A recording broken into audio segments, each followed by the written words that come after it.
Welcome, nerds, to our next podcast where we're going to be talking about the last book in the Plated Prisoner series, which is Goldfinch by Raven Kennedy. And this has been a journey. We've been through so much on this series, but I am happy to finally finish it. Me too. Yes. And I love this series. So. I loved this series. So let's talk about, before we delve into the last book, what your favorite parts of the entire series were. Okay, this book. Yes. So I really loved, I love the relationship. I love the character development. As you know, I wish she had gone through a little bit less. Mm-hmm. But I think it all makes it worth it when you get to this book. And the 100%. Final battle and my happy ending, their happy ending, one and the same at this point. It is well earned by the time you get to this book. I mean, the series as a whole is quite the journey. It is. It is a journey for her, and her character development from the first book to the last book is immense. Yes. But we go through so much to get there that it makes so much sense by the time you get there. And the ending that we get was well deserved. It was almost ripped from us at the. Oh my gosh!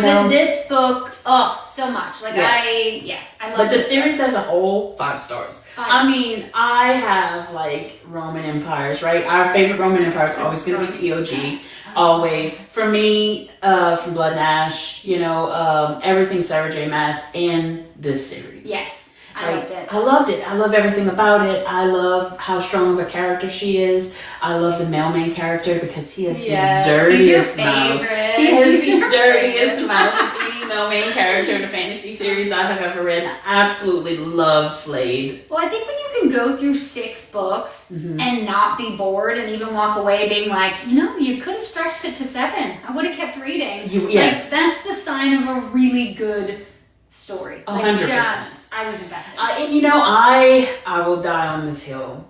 When I jump into a fantasy series and I don't really like the first book, it usually winds up being really good. Because people are like, why would you continue reading if you don't like the first book? If I would have stopped of A Court of Thorns and Roses, you would have missed the best part of the story. If I would have read Assassin's Blade first of TOG. Oh, see, I liked Assassin's Blade. I didn't. So, I would have missed out on some of the best things that I have ever read. And at the same point, the first book of this series is more of a prequel to the whole story. But the whole series, it tied together so well. And I'm so excited to delve into this book. So let's get into it. All right. This is Goldfinch by Raven Kennedy. It is the 6th book in the Plated Prisoner series. And it really ties everything together. So let's go spice level. Courtney, you go first. Okay, so you had to wait for it, but then when it hits, it hits like a wrecking ball. So I'm going to go 4. Yes. Okay. Well, I am going to say that, the entire last book, our main characters have spent apart, and I spent agonizing because I just love them so much together. And then when they finally do get together and this mating bond clicks in place, girl, I am giving this 5 stars. 5 stars. And then we get a really great scene at the end when we're tying everything up and they do finally get to be happy. And then, it all came together for me. I'm giving this 5 stars not just for quantity, but quality. I didn't think there was enough. I agree about quality, but there wasn't enough quantity. There wasn't a lot of quantity. Which is why I gave 4. But what we got there, we were talking about this before we started. When we get to the scene where the mating bond clicks in place and they have to go at it. It is going to happen.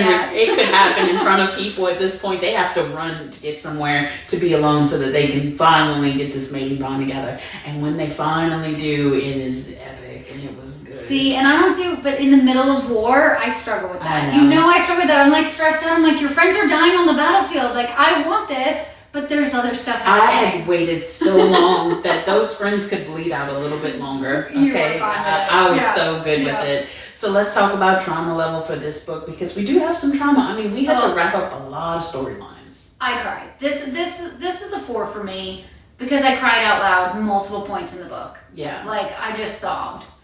There were some really sad points. There were some deaths that I didn't want to have happen. Yeah. Judd, the dragon, there were just losses that I felt were not integral to the story being.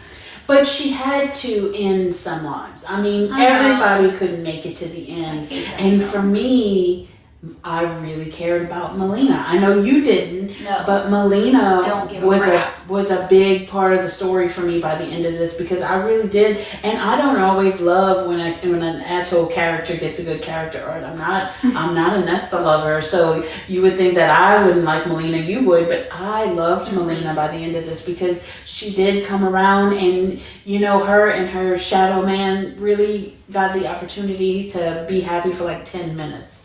And then they sacrificed themselves because he wasn't going to let her go alone. And it was just, it was so good. Trauma level for me in this book, I'm going to give a 4 also. Just because, like, her losing her memory, but she gets it back nearly immediately when she sees Slade. Yeah. There was so much really intense trauma that happened before this, that the characters that died off, while I was really sad, it definitely wasn't the most traumatic part of the whole series for me. Yeah. Yeah. Yeah.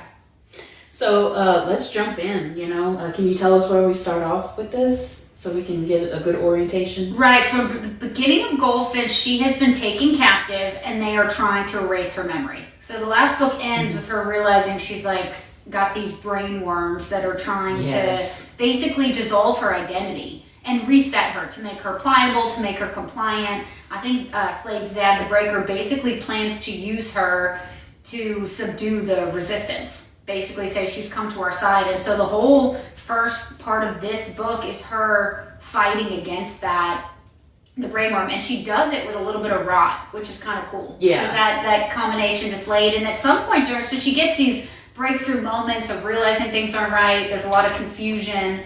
And then at some point, while she's still being held captive, the mating bond sets in. Yes, and Slade is still in Aurea. He's not even in when this happens. And this happens, like, he's dying, his heart is rotting, but he knows that he's going to make it. He knows he's going to make it to Aurea. He doesn't know how yet, but he knows he's getting there. And this mating bond clicks in place.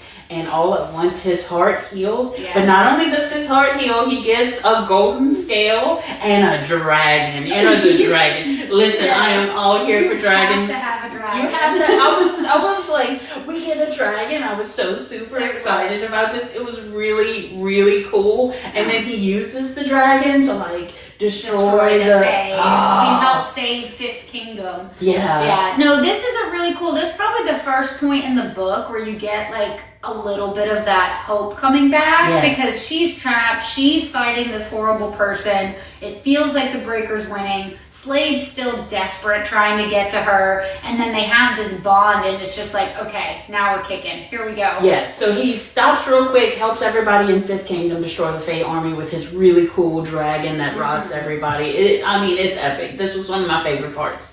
And then he's like, all right, guys, good luck. I gotta go get my woman. And he does. Right. He makes his way to Sixth Kingdom, and then Seventh, and then he crosses this bridge, and he gets to Anwin. And I was on the edge of my seat. I'm like, can we please get them back together? Because you gave me a whole book of them apart. Like, it's time. And she can't remember anything, and it's really epic. And I'm listening to this, and I'm almost fast forwarding, because they want to bring her out into the square, but she's not going to be as compliant as they want. Right. So they have her friend who can pretend. So Emily, because she won't comply. She's like broken enough of the brain worms that she's still not compliant. They realize she's not going to comply, and so they go out to again put on this show, which whole purpose is just to show her cowering and to the king, and giving up, trying to convince the resistance that the battle's over. She's on their side, but meanwhile, while they're setting the stage for that, she breaks free. Yes, and she doesn't completely eliminate all the her memory's not totally back. But it's back enough that she's starting to sense who she is and that this is wrong. And then when she stumbles upon the play in the square, that's when she really a switch flips and she just goes absolutely feral on them. Yes, and it is great. In this book, Oren has been through so much in the last 5 that she really gets to exact some revenge in this book and gets to take on all these people. And she's in this square, and there's a lot happening. And at the same time, Slade is in the town. Right. He is in the city place, and he is running to her. He's using his mating GPS to find her, and he does. And then they lock eyes, and he realizes immediately she doesn't know who he is, but that doesn't stop him. No. Well, and I think their auras reach out, and, Yes. and then that helps her remember. And then that's when they go absolutely feral. Mating bond kicks in. Oh, he uses his Right. dragon. He takes everybody out. Sex. Well, they like meet up, and this is one of my favorite parts because now they have like this intense need to like lock the mating bond in place. Yeah. And Slade is like, whoa, we're like in the middle of a crowd. He's like, we gotta get somewhere, and she's like, I don't care, and he's like, I completely understand, but we Right. still. So they get in a boat, and they're about to go at it in front of the guy, and the guy in the boat, and I forget, is it Wick? Wick takes him to the same. Yes, and Wick's like, y'all have to wait. Like, we are almost there. And then they make it to this cottage, and then it is fantastic. I forget what chapter it is, but I'm gonna go back and listen to it today after we do this podcast. Because I was like fast forwarding. I was like, please get there. I can't take this anymore. And then finally we got our glorious love scene. They lock the mating bond in place. They are and they one. stay there. I don't know if it's hours, days. I'm sitting there stressing about the. They didn't have a lot of time. I think they got like a night. That was it, and then they had to jump right back in to go try to figure out what was going on. But that will lead us into them finding his father. Yeah, well, because in this book is really kind of complex because you have these multiple storylines, and then they start to converge because you end up with kind of having the two storylines until they converge again, and you just have the one because you've got Slade and Oren when they finally reunite, and they're battling in Anwin against Slade's father. Yes. And just the other stone soldiers, and then you've got in Seventh Kingdom Melina and the her Shadow Man assassin, Emily, Riot eventually ends up there, and so you've got the rest of them fighting in Seventh Kingdom, and so I think probably like talking about the two separate storylines is going to be the easiest. So yes. Right after their love fest, they enter, and basically the stone soldiers are trying to destroy the city that they just left. And so they fight that, and then they end up in front of Slade's dad. And this is where my heart breaks.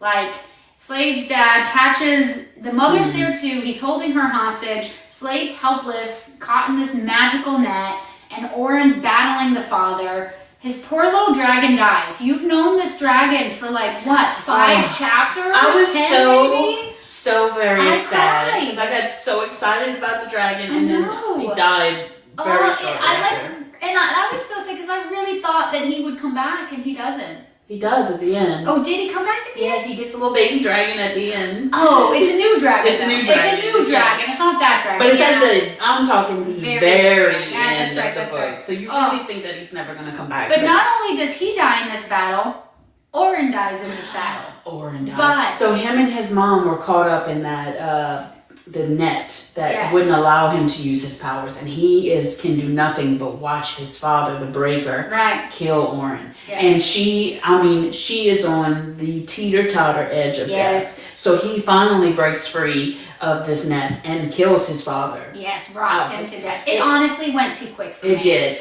But we didn't have a lot of time. So he kills his father, and then he decides that he is just going to carry Oren back to Oria. Yeah, to walk all the way back to the bridge, to try and take her back there. So this is where we have to diverge story into what is happening in Oria. So the Stone King actually gets killed in Oria by Riot, who is Slade's brother. There's a lot of really big battles that are happening, but the key part of the story that's happening in Oria is Melina and her Shadow Man, because they know that the bridge has got to be destroyed. The only way Oria survives is if the Fae stop coming, and the only way to destroy the bridge is with Melina's life.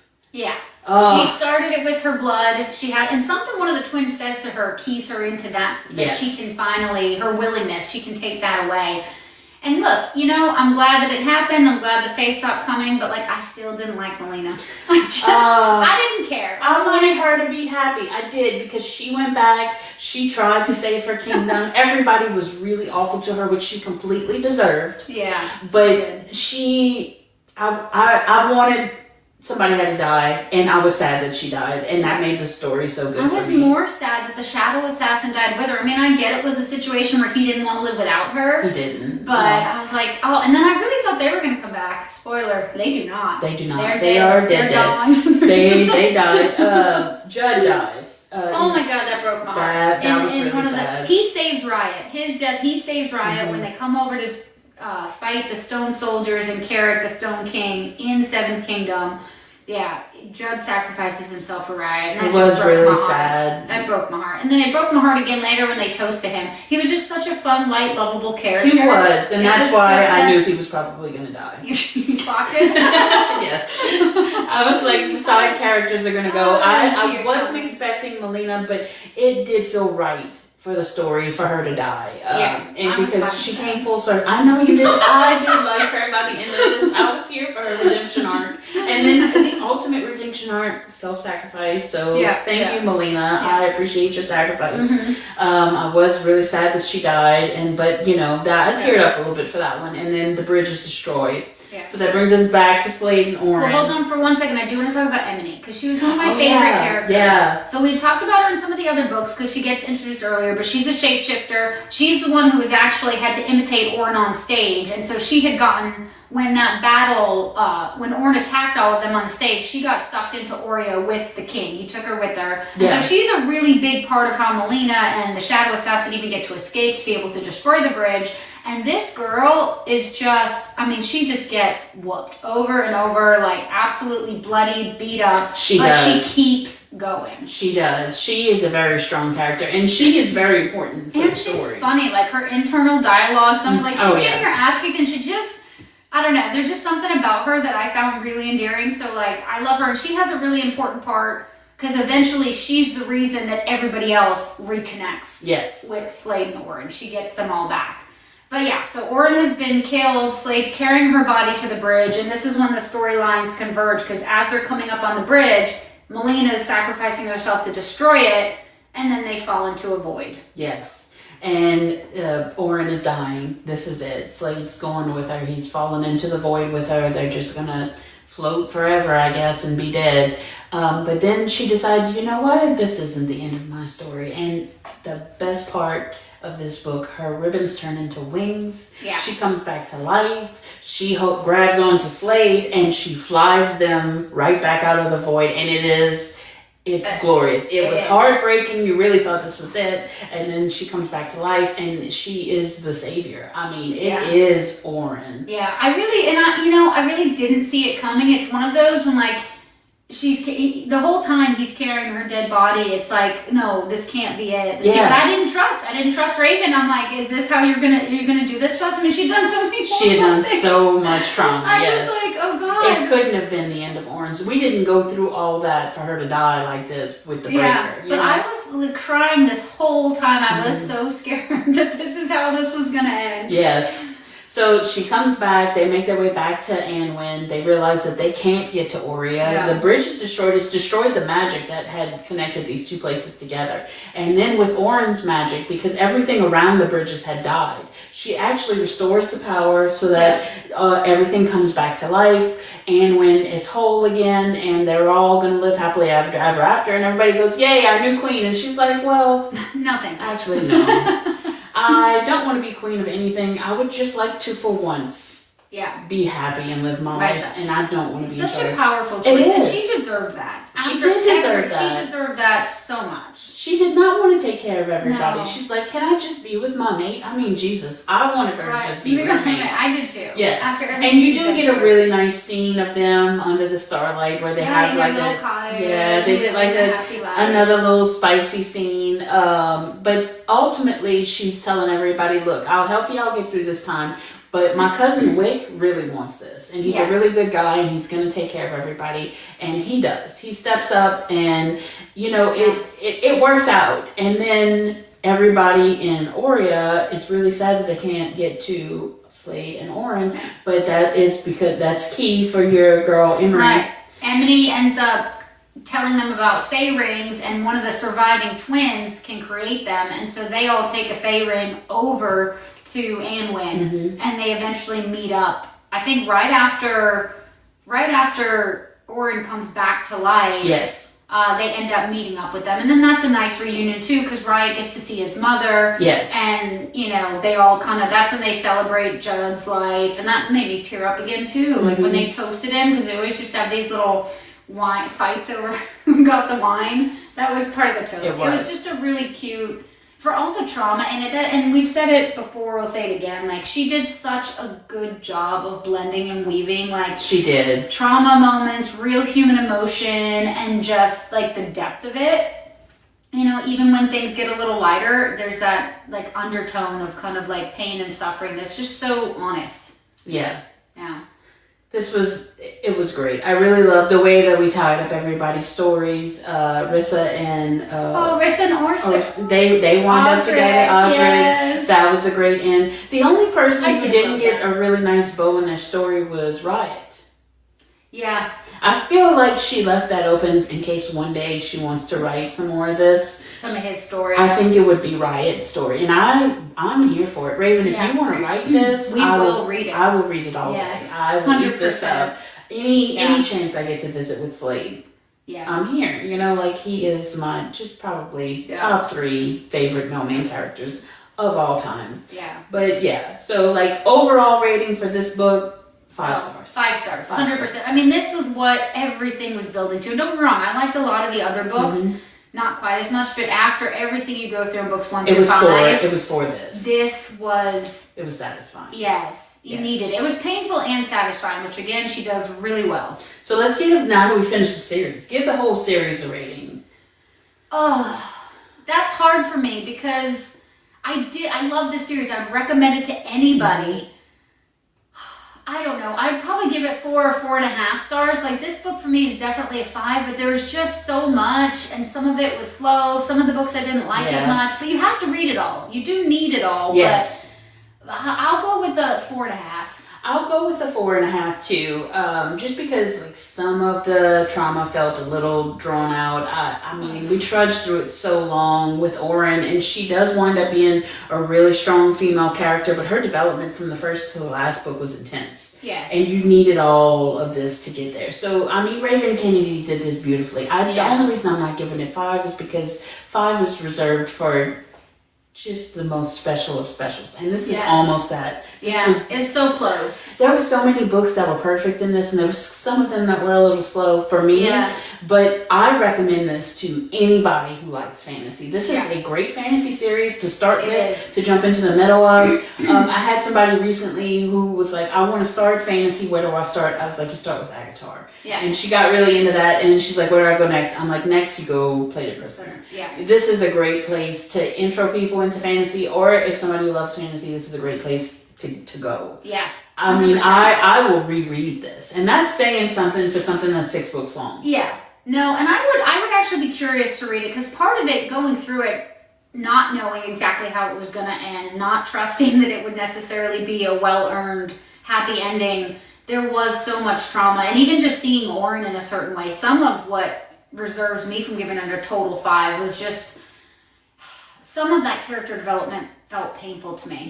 Like she had moments of coming into her own, and then it would like revert. And so it was like a lot of kind of back and forth. But I think that that's true for a human experience. I agree. But in my fantasy, I want to be but you wouldn't, at the same point, I probably wouldn't have liked it as much. I wouldn't have felt disconnected. So, I mean, thank you, Raven Kennedy. You brought us on quite the journey. Thank you, everyone. We loved it. Yes. Thank you, everyone who listened to all of these podcasts. I really hope that y'all enjoyed it. It's been a journey for us to figure out how to put them together for you, because it's so much source material in every book, and I hope that y'all really enjoyed it. We really enjoyed bringing this to y'all, and we will be doing more series, so stay tuned for that. And thanks for joining us. Thank you. Bye.